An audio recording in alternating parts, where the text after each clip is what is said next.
पर दोस्तों, क्या हाल है? उम्मीद करता हूँ अच्छे होंगे। 250 लीटर का प्लांट है, इसका फ़िल्टर चेंज करना है हमें। फ़िल्टर हमने खोल लिया है। फ़िल्टर के अंदर काफ़ी मिट्टी इसके अंदर निकली थी। फ़िल्टर पूरा अंदर तक गंदा हो गया था इसके अंदर। क्या करते हैं, फ़िल्टर को निकालते हैं, नया फ़िल्टर डालते हैं, फ़िल्टर चेंज करते हैं।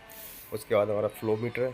फ्लो मीटर भी आप देख पा रहे हैं काफ़ी गंदे हो रहे हैं, तो फ्लो मीटर को भी हम क्लीन करते हैं और आर ओ इसमें चला के देखते हैं।